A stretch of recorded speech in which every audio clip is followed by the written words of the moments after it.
All right, Clint, here's the challenge. In the next 10 minutes, you're going to build me a social campaign around the most incredible product that I've invented.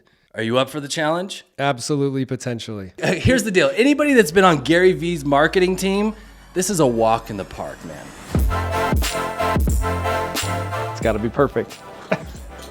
I already messed it up. Clint at ROCKON Media. I can train someone to be a social media manager or a marketer. Work ethic and hustle, that's hard.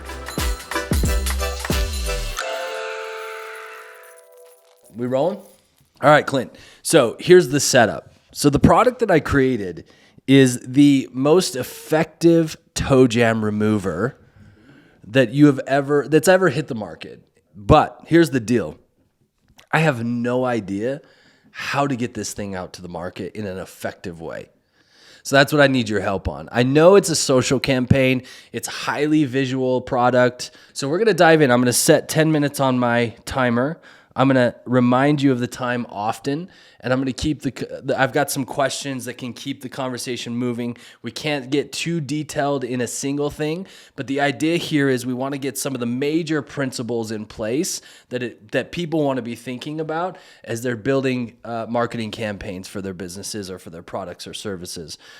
Got it? Got it. Am I allowed to ask you questions? Of course. Yes. That's the whole process here. I want people to hear your thinking around how you think about this stuff, because then they can take it and apply it to what it is that they're up to. To their toe jam. Yeah, to their toe jam remover. So, are you ready? Yep. No. All right. Yes. 10 minutes on the clock. Let's go. All right. The first thing I need to know, so I always start with a who, why, what, where, when. It's like standard principle. Have you envisioned the ideal customer for this toe jam? Absolutely. They are middle-aged males, and their wives complain about the toe jam in their toes. So me, Yep. Except I'm divorced because of my toe jam. So you're talking directly to the target market. Perfect. At what point did you realize you just wanted to get me some toe jam remover? That's the next question. Middle-aged male, got it. Because that's a big one. That's going to help me dictate where these middle-aged men are. Because women, I mean, they're going to get their toenails done, so they're removing their jam for them, but I'm not going to get my nails done, but my wife complains, right? They say you can get pedicures, but I think that's just a front for introducing more toe jam to the toe jam remover market. Oh, yeah, that's right. I think it's all a ploy. But that's okay. We'll feed into this ploy. Why? We already know the why. So who? Middle-aged male. Perfect. Why? Because women hate it. Men want women to be happy. Yeah, men like women.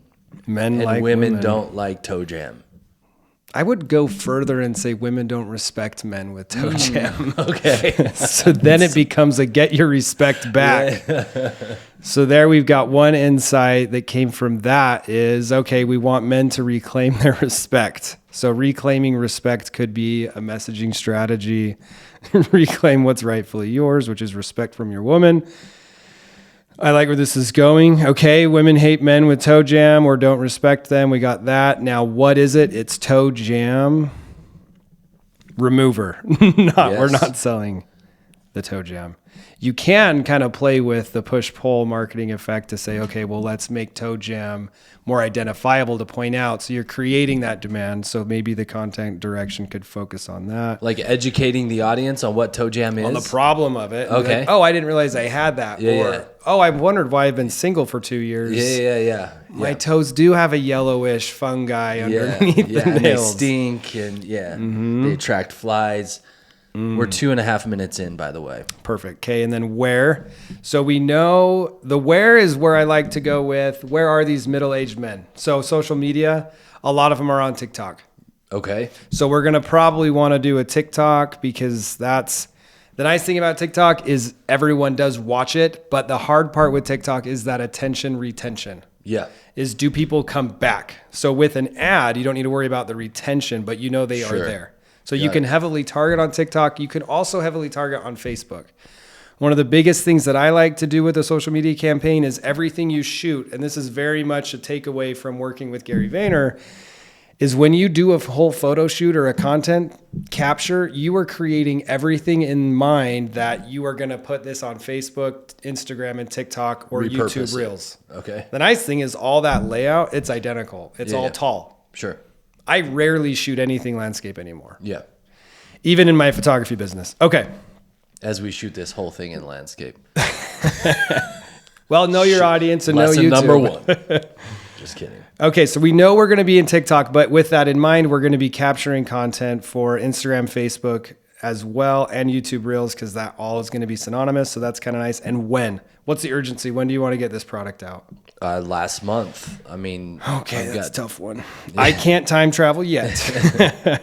But as soon as possible. You know, I want effectiveness around this campaign as soon as possible. Let's get realistic. We got Black Friday 6 weeks away. That gives us 2 weeks of production time.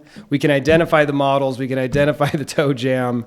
Then we're getting it out. The nice thing is... Are you suggesting this is a good Black Friday product? Oh, huge opportunity. All right, got it. Black Friday, the myth is that it's like those door busters, but really it's the fungi busters. This is the toe jam busters campaign. So our strategy is going to be this. We're going to need a face for the toe jam. We'll go with Aaron Rodgers because he's got some free time. He just tore his Achilles. Aaron Rodgers is going to be the talking face. That way you're leveraging both an influencer, you're getting his equity. He has the respect of several women. He's not kind. He's kind of a jerk. I don't know if you guys watch Hard Knocks on HBO. Great series. So let me ask you this. What if I can't afford a face like that? What if you can't get his face? It's his likeness. So you need the man with the beard. You need that scruff. You need someone who's like, that guy who looks really badass that's got a beard and his life together is really the king. Yeah. So we're not talking about Aaron Rodgers himself. We're talking him as a prototype for the face. Yeah, exactly. Got it. So he's put together. It's the man that men would want to aspire to. And it's like, oh, if he looks that good and he's got toe jam, well, then I'm definitely going to trust his opinion. Yeah, so he's not talking about how put together he is. He shows it. Yeah. So when you're shooting that content, it's a respectable man in a flannel shirt. He's got a big axe. Maybe he likes to cut wood. We don't know. He's portraying that manly man who you would think women do respect, but he lost it when he got the toe jam. Yep. So you create a cadence of how often you're going to post. You're going to have organic content. You're going to be posting twice a week at least. And the twice a week, that's really your portfolio. So 2x, I say 2 times organic posts. That's really your social portfolio. So that when they see your ad, they go, oh, is this for real? They're going to click on that profile and they're going to want to see how long have they been producing content. 4 minutes left, by the way. Got it. Perfect. Thank you. So 2 times a week, organic posts, basically showcasing a portfolio of we've been doing this and other people do it. So you're going to want varied content. So this is different types of men. Okay. So this is a combination of organic posting and ad posting. So the first thing you're going to want to start doing is creating that strategy for the organic. How do I know what to post? I like that question. One of my favorites. It's all going to have to feed back into rebuilding that respect. Okay. So you can have That's so interesting. Demonstrative videos. So everything needs to go back to the product being in use. You want to show the product in use, that it works. It's not like OxyClean where it's in your face and it's loud, but you have to at some point demonstrate. Yeah. The organic posts, you can play with that a little bit more. Okay. Where you're showing and you can spotlight reviews of products. You can say, hey, Frank came in, his wife hated him. He walked out the door 2 weeks later, totally a new man. Do we use humor or is this serious? Because we're talking about respect. I mean, men take their respect seriously. They do, which is why we need a little bit of humor in this one, because you would be embarrassed to say, I have stinky feet. Nobody walks into a room and said, hey, everyone, I wear extra thick socks. I got toe jam. Because of my toe jam. Yeah. So the whole point is let's break that awkwardness. It's kind of like you're using the masculinity to say, hey, it's okay to be masculine and have these problems. Yeah, got it. Okay. So we're going to be serious and funny to break the ice. The serious is going to be the demonstration to be like, yes, it actually does work. Okay. And then you're going to have 3 to 5 ads. Now with these 3 to 5 ads, it kind of depends on the budget. We don't really have a budget here. So we're just going to say we're going to shoot 3 different content pieces. We're going to be focusing on the guy's visuals and his manliness. We're going to be talking about reclaiming respect, so we know what the content's going to look like. You want 3 versions. Okay. There's 3 reasons for that. What budget do I need to expect to run a good ad campaign? Something that's effective, something that I'm going to get results from. Let's start from the back of that. You need 25 conversions. So you need 25 conversions a day for the algorithm to understand what success is. That's going to be a TikTok algorithm or Facebook, any social platform. It needs to recognize conversions. So 25 conversions a day. If the product is about $20 probably, then you're going to need to be spending enough to get 25 conversions. And a conversion is add to checkout. So you're probably going to need to be spending $200 to $500 a day over the course of a week. So that's $1,000 a week. And then you're going to be getting you're going to get 25 conversions throughout that. That's a good one. So let me ask you this. So I can raise funds for the advertising. I fully believe in this thing. Could I grow it organically? No. Can't I go viral with something like this? There's no such thing as organic anymore, because if you want to go viral, you're going to be paying for the influencer. So you're paying somehow. Okay. The algorithms do not want you to do anything organically.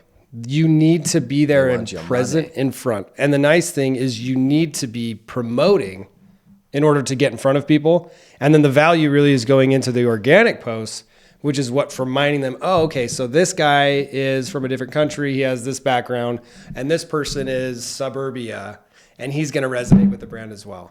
So you're helping with the organic is reinforcing what the ads are saying. Got it. The ads are highly targeted, very specific, call to action. It talks about the price point, talks about the benefits. All right, time. Holy cow. I actually want to go do this because I think it can work. So if you know. We just need to invent the toe jam remover now. There's got to be one. We can go acquire a company. All right, Clint. So let's just unpack that experience for a second. There's a couple of questions that I have for you. Of course, you were working to do quick math around what the expense would be, and I appreciate that. We need to do some math in order to find out what I actually need to spend on an ad campaign in order to get some results. That's not as important. It's a question you say you get a lot, so it makes sense, but it's a case to case, really, right? I mean, depending on product and reach and all of that sort of stuff. So I don't want to dwell too much on that. One thing that really caught my attention was, and I don't even know if anybody watching caught it as well, but you immediately went to respect. Mm-hmm. And you did not narrate your thinking around that, but I've been around long enough to recognize that's some pretty that's like some pretty high-end skill there to go straight to something like that. Can you just kind of narrate what happened for you in your, like, what were you thinking about? Maybe it happens naturally for you, but there's something very key that happened there when I said toe jam remover and you said respect. Yeah. And so that, help me understand, what was the thinking that drove that thought? I want to say the end result of what all of my years of experience came from is it becomes a muscle memory. When I hear about a product, I'm always identifying the problem first of what is that issue that product's supposed to solve. Because any successful product is solving a problem. Whether it's a light because a room is dark, whether it's deodorant because you smell bad, toe jam because your feet stink. Or like you kind of mentioned, because your wife might not like you or your girlfriend or even your friends at game night. Like there's a problem, and identifying that problem is, well, if you are the guy with stinky feet, kind of people laugh at you. Like they don't respect you. They might still like you, but they are starting to second guess, oh, they don't take care of themselves very well. Yeah. Respect was the first one that came to mind. And then we kind of came into reclaiming that respect. And so you do need, at the end of a campaign, or the end result of a campaign is it's that one-liner of that slogan or that big idea. Reclaiming respect came right through into that. Okay, that's the insight. That's what we're going to harness. Now, sometimes you'll get that first initial reaction to say, okay, respect is going to be the theme of this campaign. But as I'm going to go out and I'm going to build content around that, I'm going to be showing this content. I'm going to be running tests.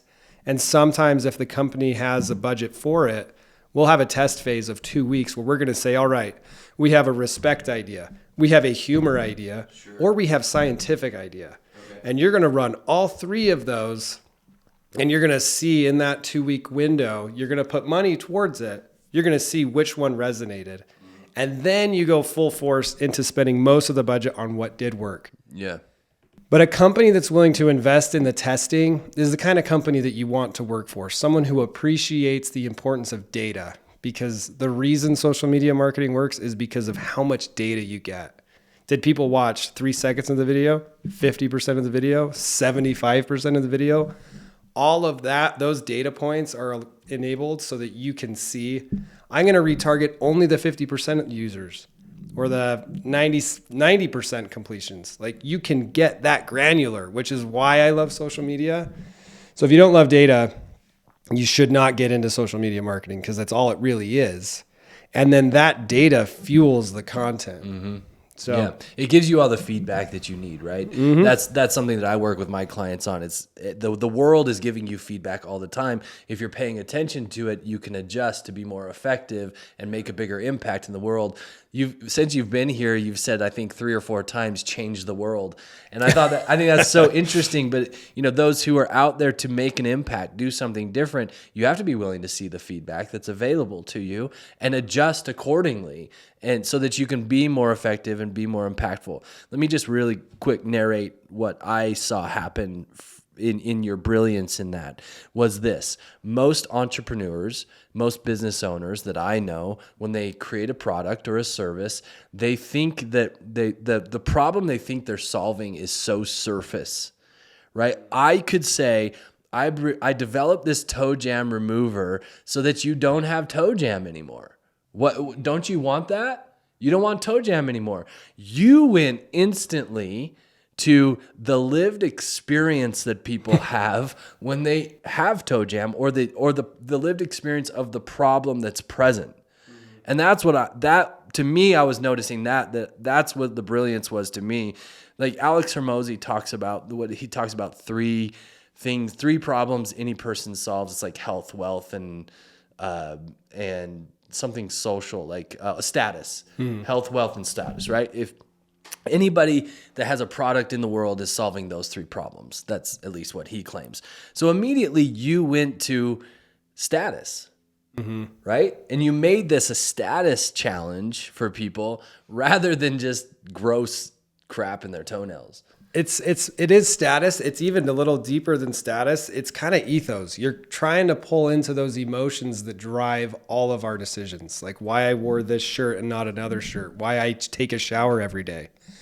So status is a big thing, but I'm getting beneath the status of what's driving you to care about your status. Because if you want your status to be a mountain man, you probably won't care about deodorant if you're alone all day. Sure.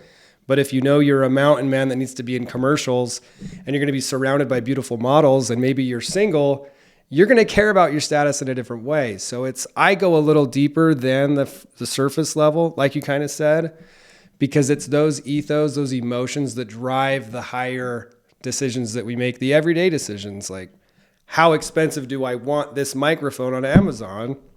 Do I need the nice one that's going to be showing up? Or do I just need a function? Yeah. So got it. So yeah, I want to dive into a little bit of what makes you tick, a little bit of your history. You displayed your expertise in that 10 minutes. I really appreciate you playing along, by the way. That was really fun. I had a blast. And I think it's always interesting to see how much we can establish, how many principles. Anybody's watching this, go back and listen to it. Go back and watch it again, because there's principle after principle and they come so fast. That's what I love about that exercise. When we talked a couple weeks ago, I don't remember if you're not, I don't know if you remember or not, but you are at least in that conversation, you're a self-proclaimed hustler. Yeah. The hustle. What does that mean? The hustle is kind of a thing. I might reference Gary Vayner quite a bit in this video. I did work for him, but I also admired him before I even went to work at his ad agency. But the true reality of today is there's a lot of people who are entitled to anything. And I don't know if it's a generational thing, but I've always dug deep and respected the people that say, you know what? I'm just going to hustle for the sake of hustling. I'm going to work on something, whether it's a new hobby or a skill, just for the sake of me learning how to work and be dedicated to something. One thing that Gary really helped us as a team realize and learn, I've read his books, I've seen his videos. He built Wine Library before he did anything, before he became any person people would recognize on the street or on YouTube. Now you see a video and it's pretty instantaneous. I know exactly who that is. He spent years behind the scenes just filming wine reviews called Wine Library. If you were to say Wine Library on YouTube or Instagram, no one would know what you're talking about. But when they talk about Gary Vayner, they know exactly what you're talking about. And so he always talked about just get to work. Like stop complaining, stop expecting to be that influencer immediately. It's all about the work. And, you know, I would say just growing up on a farm, like nobody ever applauded me when I was done cleaning out the stalls from the manure of the horses. Like nobody cheered me on. I did it because I didn't want to have toe jam. So I think kind of even just being raised in a small town, you didn't really get recognition for anything. You did it because you had to, and it was the work that you never got spotlighted in, but your dad's happy, your mom's happy, your siblings are like, good, because if you didn't do it, then I have to do it. There's a lot of work ethic, and I think that's what is most needed in the industry. As I've been building my agency, when I'm interviewing people, that's what I'm looking for, is what kind of work ethic do they have? I can train, and it's not that I'm the greatest marketer, but I can train someone to be a social media manager or a marketer or Google ads or an email writer. I can train that. You can go to YouTube and learn that. Work ethic and hustle, that's hard. Yeah. Like investing in it, how to do it. So it's the things, I respect that because it's not easy. You can't go buy that mentality on the store. Yeah, I agree. What are some of the misconceptions about hustle, do you think? I mean, there's so many people talking about, you know, you have your hustle influencers and stuff like that. And Yeah. I hear you talking about, it really piqued my interest because I was like, oh, okay, I want to find out what this guy means by hustle. And that explanation to me sounds very different than a lot of the hustle influencers out there and what they're saying about what hustle is. I'm just wondering if you thought about like what are some of those misconceptions out there? Yeah. I think what's really interesting with hustling is, like I said, like you can't fake it. And so I think a lot of people will think, okay, so if I'm going to hustle, that just means I have to be busy. Yeah. And so they will put themselves in situations where they either look like they're working or they'll go into the office just to show that they're working, rather than focusing on the results that they are going to be able to show off when they're done working. Yeah. As an entrepreneur, like I've had to learn this just in the last year of building my business. A lot of my time has been just investing into an outcome. And I am now, since I'm a year into my business, a lot of my time was not investing into an outcome. It's not time lost. I learned where that time went based on the outcome I did get. So I'm taking that learning as, okay, I'm not going to network with this type of people because that's not the type of business or objective or outcome I want. So I think the misconception that you're pointing out is so many people think it's just looking busy or showing FaceTime in the office. Like in New York City, that's a really popular thing. No one leaves till the boss leaves. And everyone will sit at their computer and just look like they're working. That is a very common thing. And I don't hire for that. I don't mandate it. If I stay at the office longer than my team, like I don't care. I'm like, okay, go home to your kids. That's great. I don't have anyone at home, so I'm going to hustle a little bit tonight, and I'm okay with that. But I made that decision. But it is a huge thing. I just want to look like I'm busy. And Gary also slaughters this about people when he interviews them. He's just like, you look like you're working, but what did you make? So really focusing on those outcomes. I'm so relieved to hear you talk about results and outcomes rather than the way that it looks. Because I think that, to me, you hit the nail on the head. That's the exact misconception I would have brought up, is that I think it's so popular right now I see, you know, people posting photos of them in the office and it's dark and it's, you know, and it's like, okay, but I don't really care. What are you producing? Like, what good are you putting out into the world? How are you changing people's lives? How are you changing people, you know, whatever, in whatever industry. So I'm very relieved to hear that. Do you wear your hustling as a badge of honor? I don't like to. I would say that if I did, then I would be sending selfies at CrossFit every single morning. Because the point of me going to CrossFit every day is not because I want to show off, hey guys, these are my gains today.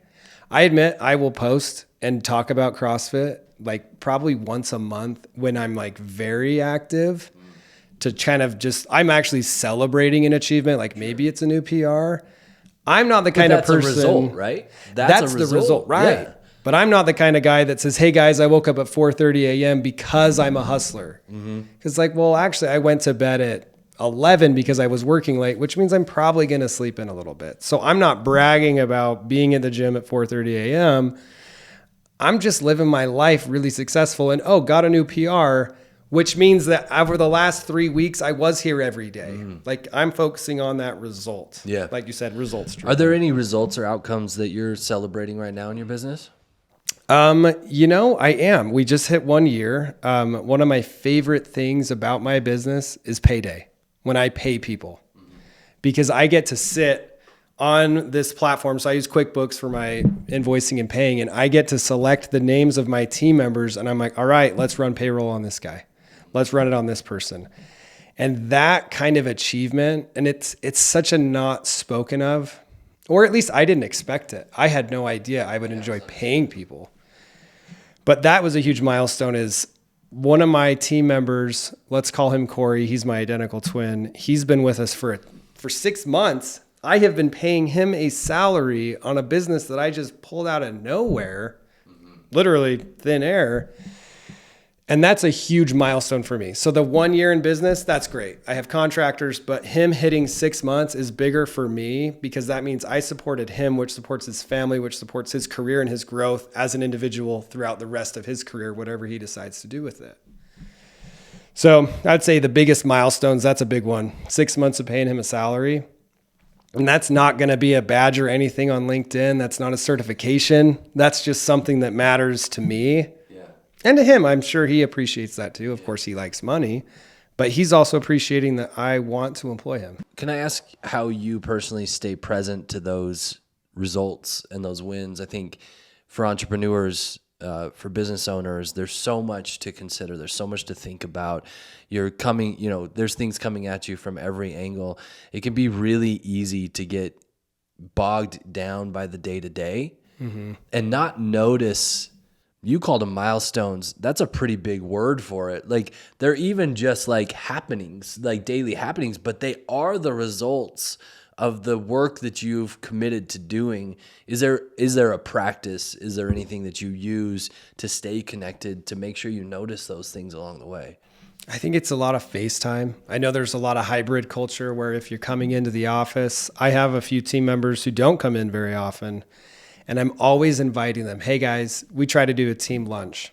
So it's the genuine connections with your employees, but even your clients. Like in the nature of my business, I have a lot of clients. I want to see them. I want to be face to face. Yeah. So a big effort is that FaceTime. It's listening, giving them my time. Because my time is very valuable, but everybody's time is valuable. Like I have an hourly rate for myself that I dictate. Am I going to go fix my own car? No, because I'd rather pay someone else that so that I can work on something else. So I have my own barometer of how I spend my own time. And my team and them, they all have their own hourly rate. And I'm like, you know what? I'm going to invest my time, FaceTime with you. They feel that connection. This was something at VaynerMedia we did too. We would every week, you would go on a walk or at least have 30-minute window with your direct supervisor every single week. And one person that managed me was a pretty high profile marketer, like a big deal. He never missed. He was never late. We always did it. And that meant more to me than anything Gary Vayner ever taught me or any client I worked on. Yeah. And we worked on big brand stuff. But the fact that my supervisor never pushed that call, or if it was in person, that walk, that meant a lot. So it's that genuine connection, that time, the face-to-face emotions, I would say. What's the connection between those two? Because you talked about noticing, which I think is really profound, man. I really want to give you the respect and the recognition for Like something as small as sitting down and running payroll, and that being a bookmark of results is huge. I can't tell you. Like, I'm in conversation with business owners every single day talking about where they want to go and where they are. And rarely is there something that seemingly small but really powerful result. And so we talked about that, and then I asked you, how do you what practices that you have that keep those on the forefront so that you can recognize them. And you went to FaceTime with people. I'm just curious what the connection between the two is. I think it's that genuine connection that we're all lacking. Like during the COVID years, I think we got that sense of feeling of how important it is to see real people in real situations. It was kind of like a drawback to authenticity of like, what is real? I'm sure you have friends. I have friends who they got off social media. That's not necessarily related to COVID, but they were removing the virtual aspect of their life. And so it could be something that's specific to me, but I think everyone really values that genuine connection. And I kind of want a team that wants to be in person. I don't want to employ everybody outsourced across the seas. It's nothing against them. I want a business where we feel connected. And so if I don't connect regularly, then they're not going to feel that importance. And I want them to feel that. And with clients, we have regular calls. We want them to hear our voices and to see the performance as we present it to them. So it's really the value of being genuine, authentic, and just communicating in person as much as possible. And then for you personally, what I'm gathering is that helps you notice the results that you're creating, right? And it's so people-based, which I love. That's the whole basis of the work that I do is people-based, both in product, market, and team. So I love the concept of a walking one-to-one, by the way, is such a brilliant concept. Going out of the office, walking, moving the body, and that moving the thoughts and the conversation and all that. I love that. So the idea that you've actually practiced that, pretty brilliant.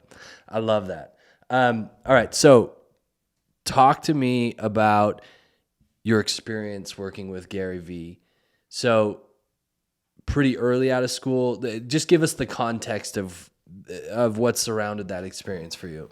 Getting the job offer from Gary Vayner, I should say it's VaynerMedia, so his ad agency. So he didn't extend the offer personally. Sure. I just worked at his firm.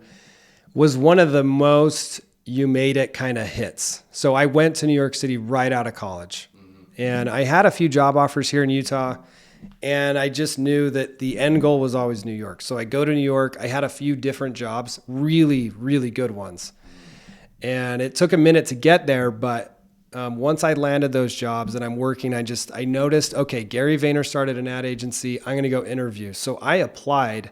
I didn't know anybody. So usually it's always best to go into an interview. You know someone. I knew no one. I just applied randomly. I go in for the interview and it was not what I expected. It wasn't a huge flashy office, which I think is kind of what Gary Vayner was really going for. He had very tiny tables. People were like elbow to elbow. And it didn't feel janky, but you could tell we're not here to be glitz and glam. We're here to work. So I go in, I sit at this table in a small office, not great lighting. And I had an interview and I thought I nailed it. I crushed it. I was very relevant, prepared. Everything they were looking for, I was. And I walk out and I'm like, all right, we're going to get this job. So then I go back to my other job and I'm getting work done. I think it was a week goes by. I sent a reminder email like everyone's supposed to. And they say, hey, yeah, we decided to go a different direction. And I was like, what? I was surprised. Like, cause I'm a confident person, but I was also super young and a little bit entitled. I hadn't broken that out of me yet.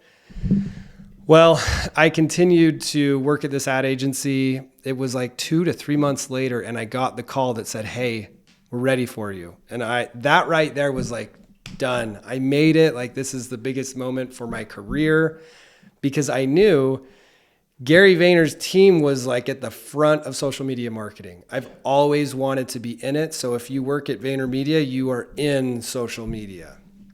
And so when I go there, They don't have like this huge, like I said, flashy office. It's like, all right, you're in, and then they train you and you see writing on the wall, you see the motivational phrases, but then you get to meet Gary Vayner.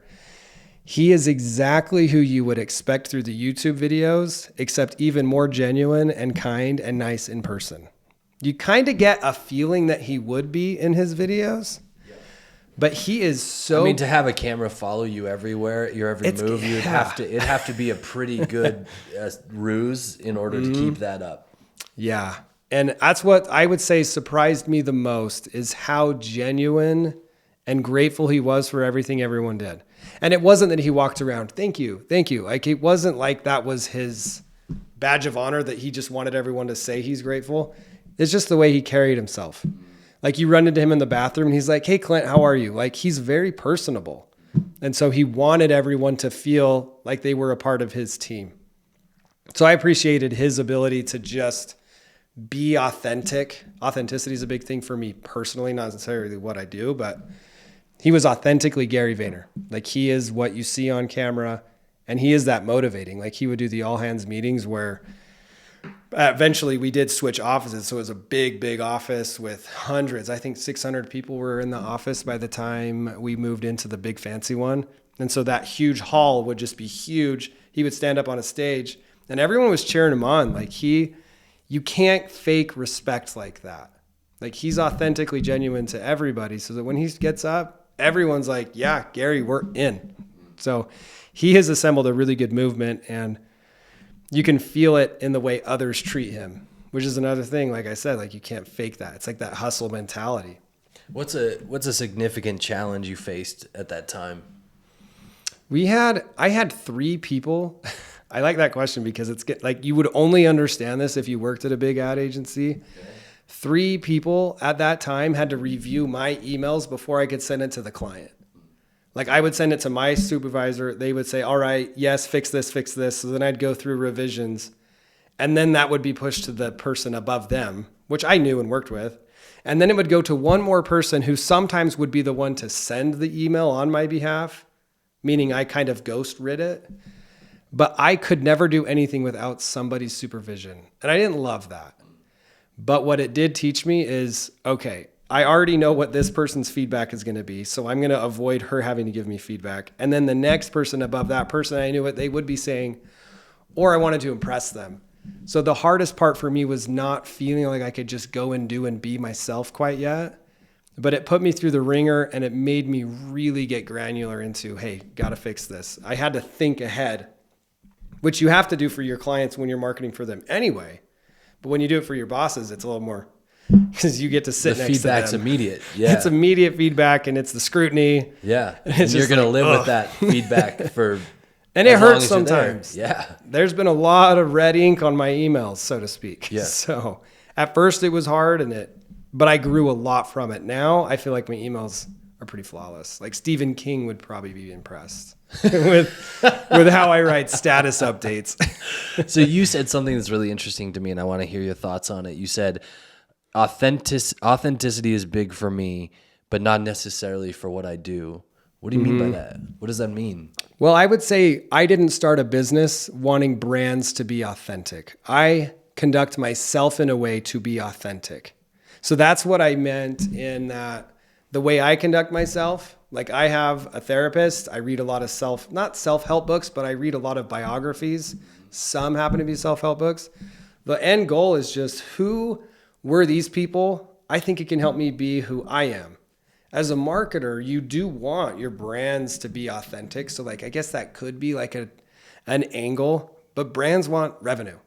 How do brands get revenue? When they're approachable by people. Or why do they come back to the same one? Because they build a relationship with that brand. So a lot of what I do does ladder back to building authentic brands, but I wouldn't say I am motivated as an ad agency owner to create content that builds authentic brands. The stories we tell and everything will ladder back to the emotions and ethos that drive to a conversion or a sell. But I think the authenticity really is driven by just me wanting, and I would say most of the content we make does drive in that way, but I drive myself in a way that wants to be authentic. Why? A lot of it goes back to just like faking it. I don't respect people that just put on a front of I am this. It goes back to you aren't going to get that PR if you're not putting in the work before it. So I don't like to show off my journey as much. Maybe I should. I like showing off the results. As a photographer, so I do a ton of photography. I don't show the unedited or the behind the scenes, or I woke up at 3:30 and I'm doing a time lapse of me sitting at the tripod. I'm showing a time lapse of what the camera is shooting, which is the result. And I shoot to print photos on the wall. Like seeing art, like I want my art to not be in the virtual world just contained right there. And so I would say a lot of that is authentically like result driven art is photos. Got it. So what to you, what is, I think I keep digging into this because I think this is maybe one of the key words that are hot out there to talk about authenticity. And it's beneficial to me to hear people's different takes on authenticity and what the result that you're so result driven, which I so deeply respect. There's got to be, I don't know that there's got to be, what I make up is that you see some result that you're going to get in life or you are getting in life from your authenticity. Do you know what that is? Is that present for you?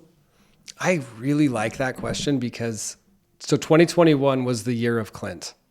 And it wasn't just the year of Clint, it was authentic Clint. And so like that was me identifying. I did a big life change when I was 30 years old. And that was like 2018. And then I went through trying to fix myself, trying to figure out who I am, what I am. I was moving back from New York City to Utah, trying to identify and rediscover myself. And so it wasn't until 2021 that I had a really good therapist. So I went through a few rounds of therapists. And with this guy, that's where I had identified I am not the same person. And that's what authenticity means to me, is you are the same person in different circumstances. Blake Shelton, bless his heart, he wrote that one song like, "Who are you when you're not looking?" or "When I'm not looking." Yeah. I don't know how many people know that song. But it's a love song, and it's kind of like, I want to see what you do when you get ready for bed. And it's like a cute romantic video, but it's who are you when you're in front of your friends at volleyball? Who are you when you're in front of your parents or your nieces and nephews? That's where I was lacking the most, is I would put on a different face or a front, or I would say certain things in front of these friends, but not over here when I was at home on the back deck with my parents. Yeah. So for me, it was, okay, 2021, I'm going to be me. And it was hard. I would talk about like drinking with my family who'd never had a sip of alcohol their entire life. But I had made that decision. So it was committing to it. And it was, I'm going to be me. Whether I'm with my parents, if I'm at the volleyball club, if I'm at the gym, I'm funny, respectable, and I'm authentically me. I'm talking about drinking, not to talk about drinking. That was never the objective, but I'm not going to hold back. Sure. So I'm just going to be consistently me. For the aim of what? What do you want out of it? For my own sanity, honestly. It wasn't, if I was doing it for somebody else, like that's not a good motivator. I wanted to love me because at that point in my life, I was moving to my hometown as a very different version of who I was when I left. Because I was in New York City for 6 years. I had changed immensely. And so it was me showing myself who I am. It is exhausting being someone else. And so for a while, like the first couple of years when I was back, if I spent a week with my family, I felt like I had to put on a costume or a front for a week. And so I would go to bed late at night and just be like, oh, I'm so tired. Because it's mental pressure. It's kind of like if you're interviewing for a job for 4 hours. If you have a 4-hour interview, you're going to be anxious going into it. You're going to be stressed and sweating and nervous that whole 4 hour. But if you can just be the same person in that interview as you are when you're with your friends on a Friday night, the interview will probably actually go better because they're going to get a feel for who you are as a person. And you're going to feel better because you don't have to put on a front. You can just be you all the way through. So this is so interesting. I hope this isn't too much of a reach. I see a direct connection. So I want to connect this to brands. I thought you were going to say toe jam for a second. I want to connect this to brands. The reason I want to connect it to brands is because I see something similar. I get a chance to work with a lot of brands, a lot of entrepreneurs. And when there is inconsistency in their messaging or their outward presence compared to their culture, when I talk about culture, all I'm talking about is how they are with each other behind closed doors, right? When there's an inconsistency there, or even in the service that they give. For example, I just bought some really rad e-bikes, and I won't mention the brand name, but they're really cool bikes. And the whole front for the bikes, the whole website, the whole vibe, the copy, and everything is like, we care so much about you and your adventures and what you want out of life. And here's how our e-bikes are going to support the life, this caring life that you're going to live. It's family based. It's, all of that sort of stuff. Really cool stuff. I was sold. I bought them. And then there was a huge debacle, a giant problem with the shipping. And the order was forgotten and blah, blah, I won't go into the details of the circumstances. And when I was going to work with them, it was so inconsistent around their customer service and their messaging or marketing to me. It was like night and day. I was so confused and blown away. I was actually looking at ways that I could try to cancel my order. They wouldn't let me cancel my order because the experience in working with them was so terrible. Yeah. And I've also worked with founders and brands who are experiencing something similar, and the strain is just as palpable as personal inauthenticity, I think. Anyway, I just want to hear your thoughts on that, because you, as a marketer, I get it. You're there to produce the revenue they hire you to produce, or at least produce the opportunity or leads towards revenue.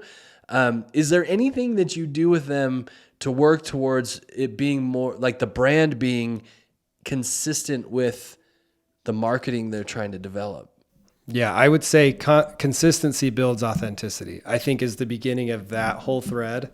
And what authenticity and consistency does for a brand is it gets repeat customers.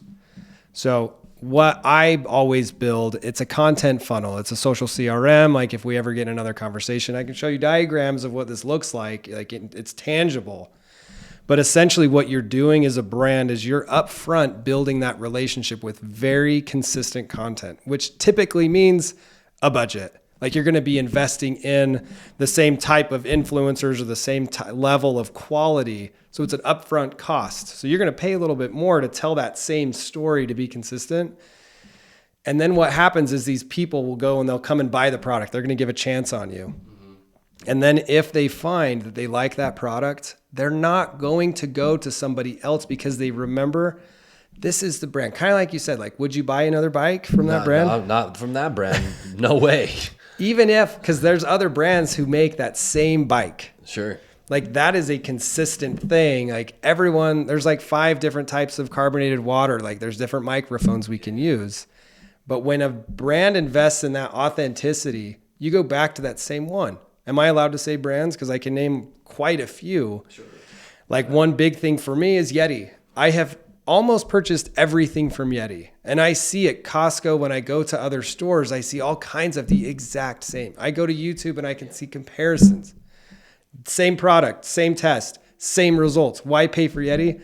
Because of what it means to me that I'm getting a Yeti product, because I love their story. So you pay up front, but those people come back for free on their own choice, and they're probably talking about you to everyone they know. Yeah, that consistency is so important. So whether you're thinking, if you're listening to this and you're wondering, how do you get the edge? This is one way you can get an edge, and it costs nothing, which is consistency, both personally, as a human being in your interactions with people, and as a brand. Consistency across your marketing, your copy, your social, the experience people have with you and your product. We can all name experiences that we've had with brands where I will sing this brand from the rooftops, and we've all had experience with the brands where like everybody I tell, like everybody sees me on that bike, I'm like, yeah, I love the bike. Don't ever buy one. Or, find this bike by somebody else who's making it. All right. So you, full service marketing agency. Okay. I went to do, I always like to go and do some research to find out some of your guiding principles or what makes you stand out amongst all the other full service marketing agencies. Good luck. And there was very little to find. So I think that's interesting. Yeah. I would love to hear your thoughts on that. As somebody who helps those build their story and consistency in their brand, how do you see your own online presence? Oh, it's terrible. I mean, being in the business for a year, all of my time goes to my clients. And so that was a big thing. On the website for the first 6 months, it just said work in progress because I didn't need a website to get business. And it's not that I had just people at the door. Like I just opened my laptop and I just went straight to my network.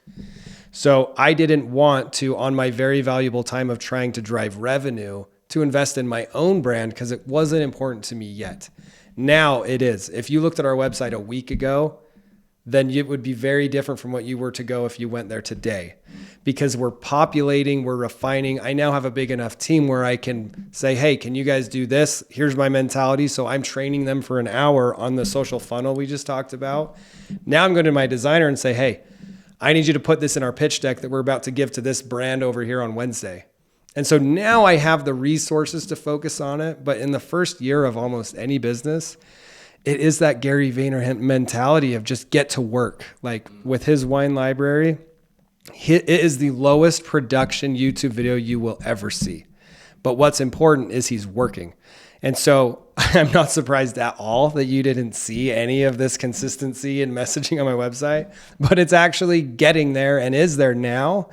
And if you were to be fortunate enough to see one of our pitch decks, you're going to see it all over in that pitch deck because that is what we sell. We sell that content funnel, that consistency of we need to make sure that every touch point with a customer is consistent. We're going to be in the awareness ad or the billboard on I-15, or when they get that first impression, it's going to feel as authentic and genuine when they get to that conversion point. The messaging will change.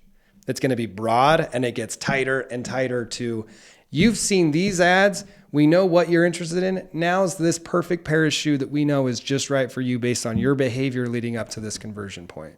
Got it. So I'm having a blast because I keep getting delightfully surprised by your answers. And for me, I was looking at this, I was like going, this is very interesting. So what I hear in your answer is that the work that you do for brands and clients, entrepreneurs, it's not for everybody. Meaning, early in the game, this type of marketing might not be your game. Yeah. Is that? It might not be because of budgets and importance. So the ideal brand for someone like me, because I'm not the only one doing content marketing. I might be the only one with this passion for authenticity.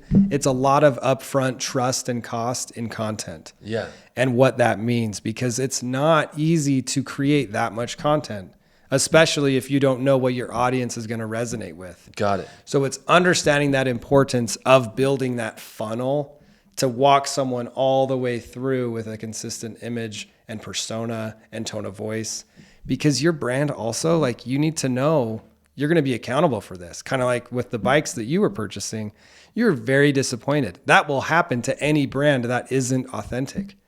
If they fake it anywhere, customers are going to feel it and they're not going to come back. So the struggle for us, I would say, is finding those brands that understand the importance of that consistency. We have found some. We found a law firm and they are really investing in it and they're seeing the results. It took 2 months to get those results, but now it's rolling and really working for them. And so people that can understand and appreciate the process and then invest in that content, that's who see the results the best. Got it. And what I hear in your answer, even for ROCKON, which is your brand, your company, that there is, like, in this first year, you had to make decisions of prioritization for focus, time, and energy, right? And money. So we got to make those prioritizations. You made them. And now, because you made them, what I'm hearing you say, I'm not trying to put words in your mouth, but because you made those prioritizations, now you can start to build the social campaign that's really going to make this thing pop. Mm-hmm. Yeah. I just think it's important for other business owners to hear that, because you can't do everything can't. all the time. Now, there's a lot of ways to do some things that you may not think are possible. That's part of my work, is helping entrepreneurs see, well, maybe you haven't considered this. Here's a blind spot that you might have. Here's this resource you didn't consider. But that said, we don't have to do everything right now. And I love that you brought that to the table. Okay, so if there was some really great ROCKON content out there, one piece of really controversial content, something that you believe in that most don't, what would the message be? Typewriters, which is funny because I want to bring typewriters back. It is that genuine content. You can't copy and paste content from a typewriter. Right. You type it, and if it didn't work, like, it exists. Like, it immediately becomes an authentic piece of material you can read and you can hold it in your hands. And so for us, that is what we are trying to build around us. Is it's all about typewriters, and everyone's going to AI and generate it. And I spoke to a firm yesterday that detects AI. So I gave him a bunch of images and he's like, oh, this is AI, this is AI. And I'm like, yeah, everyone's talking about AI. I'm not saying AI is bad. It has a role, but I'm talking about content strategies that come from genuine research and trial and error, and you make it all the way to the customer who's going to feel and behave accordingly. So I love typewriters. I have one in my office. People come by and they're looking at it and they're just like, dude, nice typewriter. If you look at our logo outside of our office, you're going to see like probably 8 sheets of paper of all these different logos I have done. The very first one was a typewriter. And I just took a macro photo. I zoomed in on actual words typed, just ROCKON Media on the typewriter. Then I went through a lot of different phases in discovery. So throughout that 6 months or whatever, I didn't have a website. I was coming up with the weirdest, wildest logos. So I wasn't like wasting my time. I didn't devote a lot of time, but it was like nuggets of prioritization of, you know what, I really do want to get a good logo because I know in the long run I'm going to need one. So I have like a tie-dye logo. I have neon lights logo. I have a really weird like stick figure Western logo. And then now I'm back at the typewriter. So it's funny that I went back to where I had started, but I kind of like that. Because when I wasn't stressed and overwhelmed about like revenue and team and staffing at the very beginning, when all the passion was the biggest, it was a typewriter. So we're back to the typewriter. Got it. So what I hear you talking about is somehow creating a feeling of analog within the digital world. Exactly. Which is controversial. Good luck. Because it takes forever and no one's going to find it. Yeah, that's great, man. All right, so you've been so generous, and we want to wrap this up. I want to wrap it up with one of my aims for this channel is that entrepreneurs can come and relate to the challenges that exist for other entrepreneurs. I don't have any interest in painting or interviewing people and putting them on a pedestal as if they've got it all figured out, because I know that that's not true. So I want to give you an opportunity for authenticity and also to be a gift to those watching change the world, right? And I believe one of the major ways we change the world is sharing our challenges. So for you right now, what's a significant challenge that you're up against in ROCKON? I've noticed, being in the marketing agency world, cause there's fractional CMOs, there's copywriters, there's freelance everything that we offer. And so there's so much competition, and it's a big challenge when you go up against the people who are willing to just say, you know what, I'm going to go with my nephew because he just graduated in social media marketing and he's a third of the cost. So the challenge we have been confronting, I would say the last 3 months the most, is now that I have a bigger team, there's more demand to get continual revenue for new clients. But that means it's trial and error yet again. So now I'm in pitches constantly. I'm networking.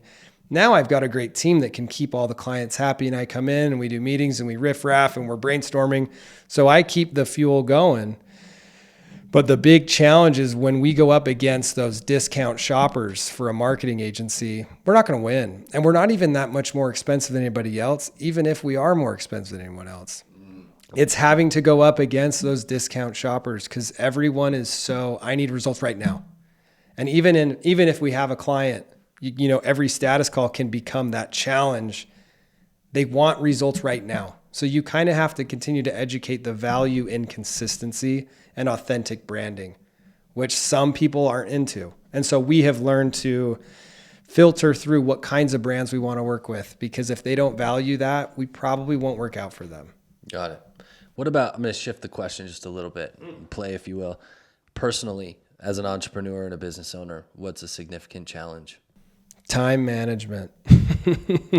I mean, it's easy to be a workaholic. Right now, I don't have anybody waiting for me at home, so I can be late at the office. I can go out and I go camping, but I take my notebook and I'm working out there. And it's not always like result-driven working. It's just me thinking through things constantly. And so I take time to talk about my time and plan out my time, which all takes time, and time is money. And so time management has been a big thing for me because I have invested, I think we talked about a little bit in the beginning, is a lot of these outreaches that I've been making with networking, it's not always netted a new client. I learned something. So it wasn't an empty time investment. You know, you have to be identifying what you're learning. But it comes down to, okay, that did not yield results, but it resulted in that. Okay, well, what's going to yield the results that we need this quarter? I'm going to focus on those things. So the challenge right now is, all right, where's my time best spent? Is it with clients or is it with potential clients? Right now, I met with my team this morning, and it's a little bit of the closer to the new clients and then also the potential clients. So it's being open to feedback from team, because I didn't point this out. Someone else on my team was like, hey, I noticed you go to a lot of lunches. And I'm like, yeah, but these are potential clients, man. Like, it's not just free food, because sometimes they pay or I pay. But it's sometimes you got to listen to your team, be like, you know what, you're right. My time could be spent a little bit better so that you guys benefit from that. Right on. Do you recognize the blind spots that you have in the challenge? Like, it sounds like you're getting good feedback from your team. I'm just curious. I'm more open to my own feedback or the own recognition. I think it's easy to be stubborn and not be open to feedback. I would say I'm better at it, but even if I say, oh, I'm the humblest person in the room, like, well, then you're not. So I like to think that I'm getting better at it. Sure. It's not easy, because you do have to be accountable for where all your time goes, especially in the services industry when your time is billable. It's kind of like a law firm, you know. Every hour you spend on the clock, like that, someone's paying for that. You know, who's valuing from it, who's paying for it. And so most of my time is ROCKON media. It's the internal. So we're not making money off my time. It's that potential income. So it's identifying that. Got it. Clint, thank you, man. Yeah. You've been so generous. Wear your heart on your sleeve. I appreciate it. I appreciate you coming to the table. All the questions aren't easy. But the thing that like I said, time and time again throughout this whole conversation, very pleasantly surprised by your answers and just cheering you on, man. I can't wait to see where ROCKON goes, however I can support it. But I appreciate you. Absolutely. Thanks for having me. It's been great.